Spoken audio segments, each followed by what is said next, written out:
Okay.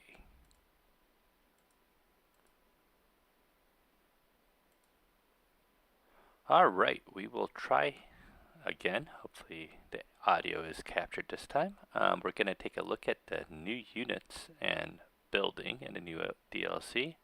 I am in the scenario editor. This is one of my maps that I'm making, but that's kind of not really relevant. I just need a scenario to test these units on. So we'll click test.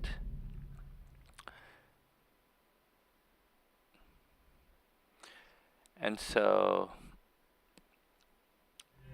for the first civ, it does not have a stable, but has 2 units. Uh-oh. Here we go. 2 units. Cavalry Archer replacement, the Bolus Rider. You can see right here. The actual civ is the Mapuche. They have the Bolus Rider as a Cavalry Archer replacement. Now notice that it has 5 more HP than a Cavalry Archer, but without a stable, you don't get bloodlines and, anything else, really. I just have the barracks, the archer range, no husbandry, so on and so forth. So, 4 range attack, same as a Cavalry Archer. So these will be squishier, generally, since most CA civs have bloodlines. However, plenty of people play CAs without bloodlines as well. It is 10 gold cheaper, 5 wood more. The special effect is it slows for about, I think, 8% for 5 seconds or something like that. Same thing as a feather guard is what I'm told. Similarly, when you upgrade it, it will go up to 5 more HP. You'll notice it also has 1 less attack, and it does have pierce armor, unlike a Cavalry Archer. So that is the replacement for the Mapuche there. All the new civs do have slingers, so the Inca actually had their tech tree reworked. You'll also notice that instead of an eagle warrior, these new civs have champy scouts and a champy line, which also completely replaces their militia line. In terms of cost, whereas the militia line is 50 food, 20 gold, this is 45 food, so 5 food less, but 5 gold more. And we'll take a look at how quickly they move versus an eagle. Finally, on the Mapuche side, their unique unit is a Kona Rider, which, based on percent missing health, will do increased attack damage. And it's basically a knight replacement that you build out of the castle. And if we look at them in action, you'll see speed-wise, if I have this guy go here, they're roughly the same speed. Yeah, so kind of speed-wise, exactly the same. Stat-wise, the same. Produce 2. For the elite upgrade, all you're getting is 1 more attack, but you're also getting 1 more range, so that is actually significant. I don't think that's the case for heavy Cavalry Archer, actually. If you go to Mapuche again, right, that extra range is not present, so that is actually pretty significant in terms of the upgrade. As for the Kona, it's actually, as you can see, 1 less attack than a knight, but if a unit's damaged, you'll just see plus whatever up to a certain amount. Hello, I have a viewer. This was very unexpected. I really was doing this for recording, but hello. In terms of the elite upgrade for the Kona, that's essentially a Cavalier upgrade. You'll notice it's like a knight with bloodlines and 5 more HP. However, unlike knights, because you don't have a stable, you do not get cavalry armor upgrade. So you'll just be stuck at 0-1, making this unit extremely squishy versus a 2-2 base of a knight, which obviously can be upgraded at the stable.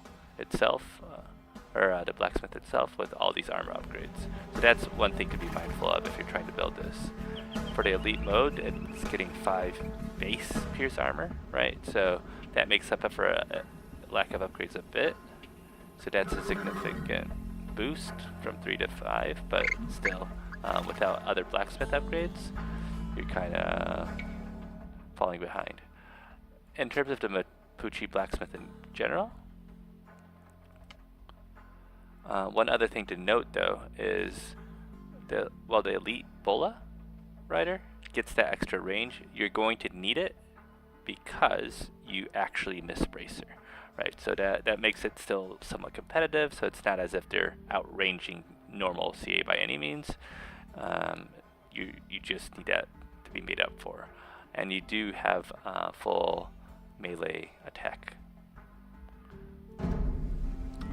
Next up, we're going to take a look at the replacement for both the Eagle Warrior line as well as the actual Man-at-Arms line. This is the Champion Scout, and you can see it's not very fast compared to the Eagle Scout. I think they actually move the same speed, so we're going to try something here. Yeah, so they're actually moving the same speed here.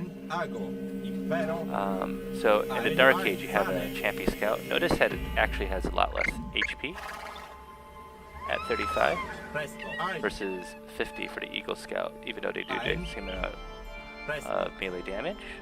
15 HP less means you just can't engage against any other meso units.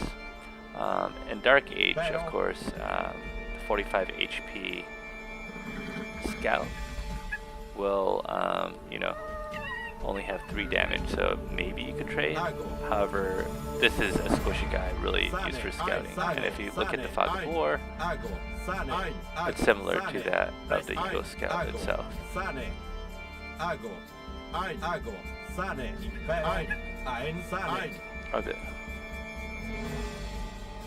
Once you get to Feudal, you do get 5 more HP, and then you get 1 more attack as well. That's the Champion Runner. And these get upgraded along the way. And so Castle Age Champion Warrior is the longsword replacement. If you look at it side by side, the longsword, for instance, if we go back to Mapuche,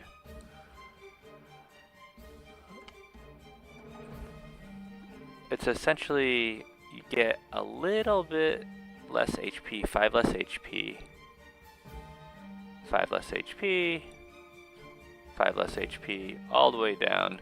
Well, Elite would be more comparable to Champion. In exchange, you do get that extra speed as you saw. It's also less attack. And same attack once you get to the Champion line, but notice they very much have more pierce armor, so it's kind of like a hybrid there in terms of getting more pierce armor in exchange for melee armor. And once again, 4 pierce armor is similar to that of an elite Eagle Warrior. And they do get all the blacksmith upgrades, so really it's like they took the swordsman line and said, hey, let's give you a club and make you as fast as an eagle and do a little less damage. I'm just going to take a quick look at the elite Eagle Warrior here, right? That's only 9 attack versus 11 here for the elite Champion Warrior. Goodbye. Yeah. So, and these build out of the barracks, so yeah, so it looks like they're I'm gonna make a quick race. Thank you, thank you.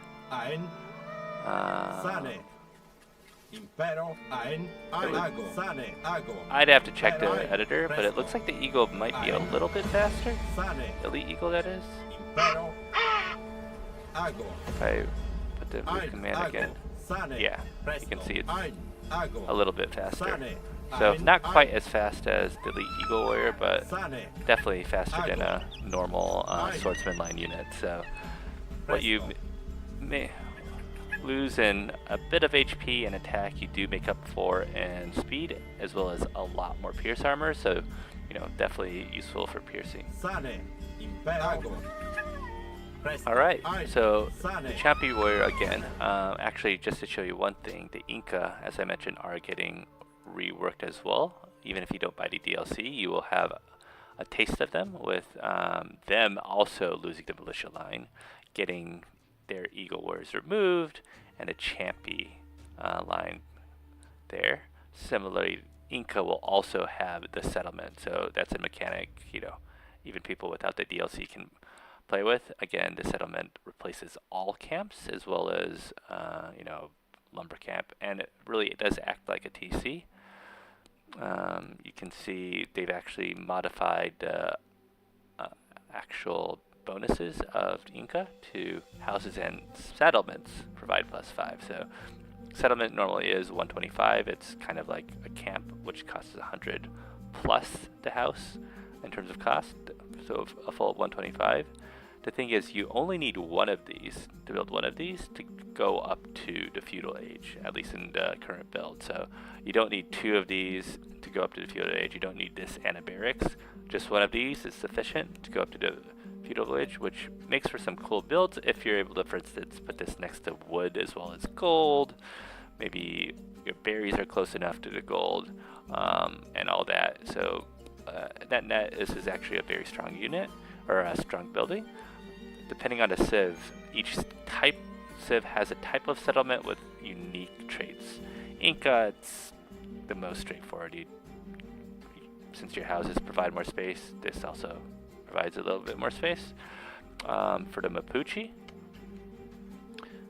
you can see the settlements actually can train spear line and skirmish line units, so maybe you can trash rush forward and still collect resources.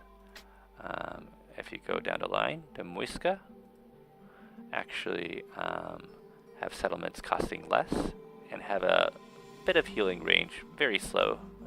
It's almost like herbal medicine around you, or not herbal medicine, but garrisoning your units, but not having them garrisoned, if that makes any sense. But mainly it's just, you know, the discount on the actual settlement being 25% off there. And finally, the most interesting one to me is Tupi, because it effectively acts as the, where'd it go?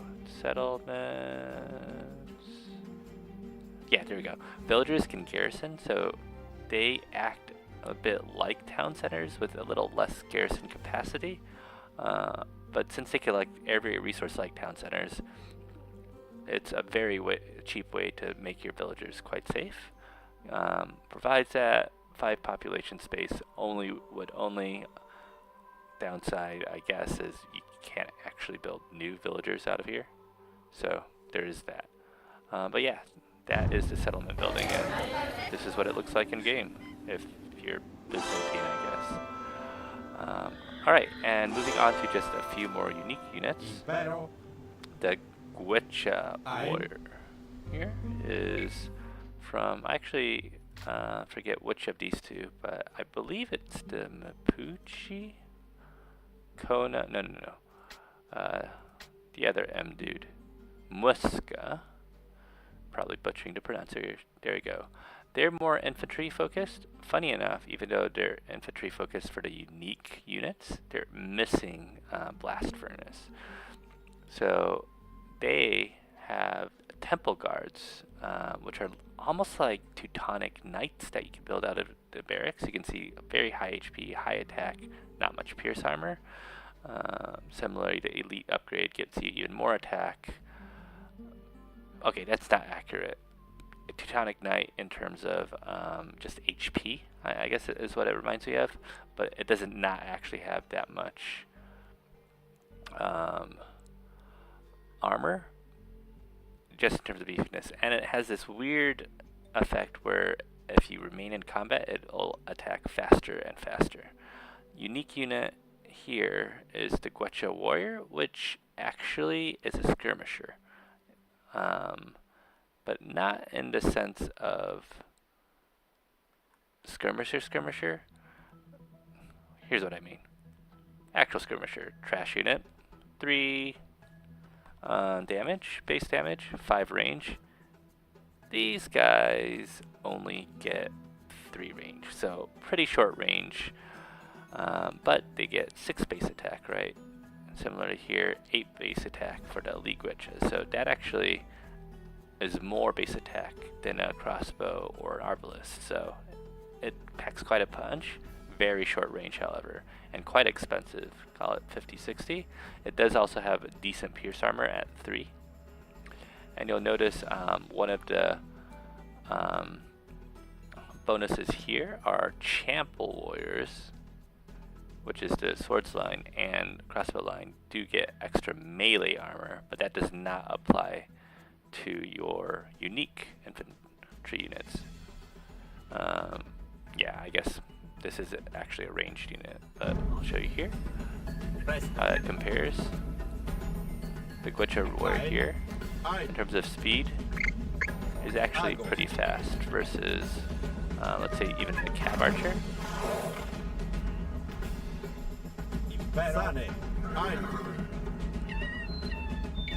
Let's see if we can do this. Champion Scouts.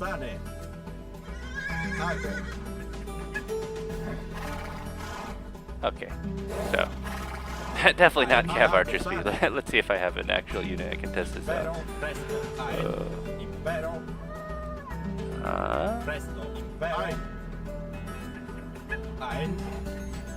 I probably should have put unit in the scenario editor. Maybe I'll do that right now. Let me exit the scenario and just save. Let's see, quick current game. Hopefully this takes me right back to the scenario editor. Yeah, there we go. Alright, let's put in the swordsman line. So let's just put in like a long swordsman, just so we can have that speed test, if you will. Long swordsman and a crossbow, actually. Long swordsman. I'll put you right here on this hill, as well as C is for crossbow.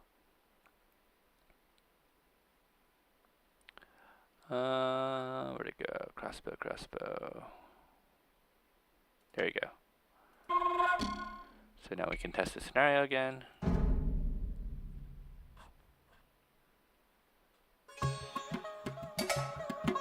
Alright, let's come back here. We wanted to see how quick the Gwitcha warrior was.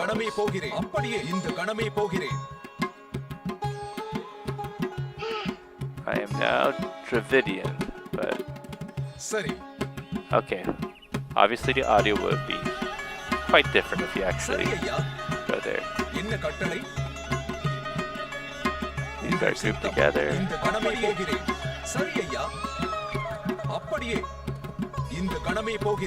I think I should do 2 at a time for comparison. Alright, we're gonna get this right. Let's see. I don't know how Spirit of Law does this. But here we go. Yeah, so there you go. Faster than the sword slide. I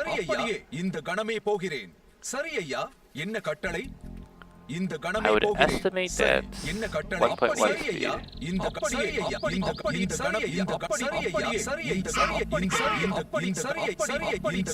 I see. Slowly outruns me. It's about 1.1. But again, this is a ranged unit, right? So if you compare it to an Eagle Warrior, for instance, I'm just going to double test. They will be run down easily. So we take the Eagle Warrior. Actually, and Castle Age at least are going to be similar. Let me take the Elite Eagle here just to test. Go.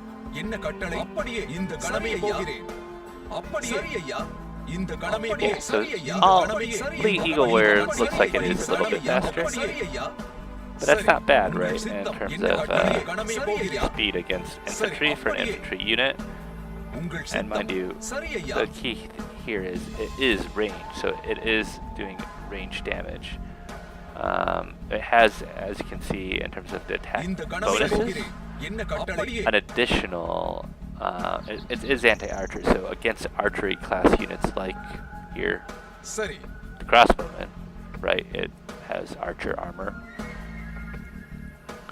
It does additional damage. So these, you know, we'll see how it works in practice. But if it actually gets in range of archers, we'll do quite well. Where did I put the guy? Where'd he go? Where'd he go? I'm looking at the elite, so that's I'm 4 bonus damage, and if you upgrade that, oh, is he here? Karambit? No. Oh, there we go. And at castle age, you do 3, so still very good. And so, again, anti-archer in a sense, except you have only 3 range versus the crossbow's 5, so in practice, sure, if you get on top of them, you are much faster than the crossbow, mind you. And you do have the pierce armor, correct you? So definitely a counter, but it's not as devastating if you spot them and you can just run away. You can see this might chase them down for sure, but it's not overpowered, since this does take a cast of the build. Alright, next up we have the Elite Temple Guard. I'll put these guys aside because it does belong to the same set. These guys, as you can see, in terms of attack bonuses, does have a slight buff against elephants and cavalry and camels, and I guess ships too. Once you go elite, that gets boosted a little bit more to those stats respectively. Pretty lightly armored. Elite just has kind of light armor, but lots of HP. So those are the Muska unique units. And finally, I think it's just the Elite Blackwood Archer. And these guys. So, interestingly, once you go from Muska, each of the civs appear to have 2 new units.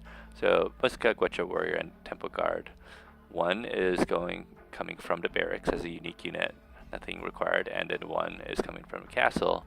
The 2P have a similar mechanic where you have one, instead of Temple Guards, you get these AOE damage units. You'll see the cost is very different though. Whereas the Temple Guard were very heavy in food. This is almost like 5 more, or I guess 10 more food and 10 more gold than an Eagle Warrior. For some AOE damage. Just showing you the cost for the Muska. Temple Guard, 80, 45, so that's why it reminded me a bit of a Teutonic Knight, if you will. We look at the Teutonic Knights, for instance, 85 food, 30 gold, sort of similar in cost. Once you get to 2P, however, you get what seems to be more of an Eagle Warrior in cost, but a little bit more food and gold, and it definitely does not have the pierce armor of an Eagle Warrior. The elite upgrade is also extremely expensive, and so if we look at these guys, they're not very fast, but they'll do a lot of damage.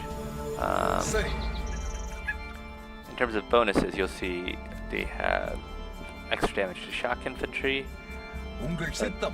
That's about it. It really is their AOE damage, which we won't see here, which just works for only units ahead of it, so if you're attacking it from behind, you will not get damaged. Where did our longsword go?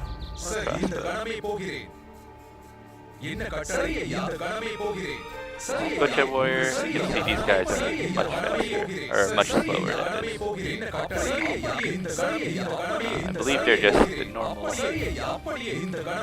swordsman line speed. Trying to find him though. Swordsman, do we see him? Well, just look right here. All right, and the last thing, which is interesting, are these Blackwood archers. You can see they don't have much HP. This is actually elite. This is interesting in that when you build one, you'll see Karambit warriors, right? Have 30 HP melee, 7 damage. When you build them out of the castle, 2 pop out at once. And really, the elite upgrade, from what I see, I just wanted to see if it had bonus damage, but you'll see it's 35 wood, 45 gold, which looks like a lot for what you're getting, but remember you get 2 of them, versus a crossbow, right? It's 25 wood, 45 gold, so effectively with the castle as well as 10 wood more, you get 2 units instead of 1, and it just has 1 less attack versus the crossbow line. If you look at the elite, it still only has that 4 attack. I just wanted to see speed-wise how it does compare against the crossbow, because I believe it is faster.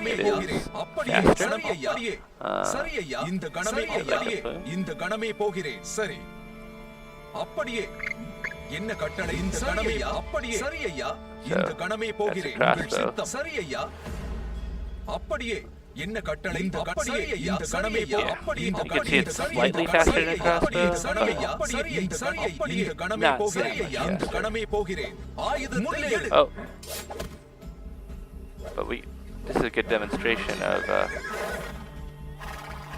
where's that unit? No, don't kill it. The Kona. You can see it has the additional damage once a unit is injured. But yeah, that is the quick overview of the new units within the DLC. Thanks for watching. Mostly just testing to see if my audio settings are correct.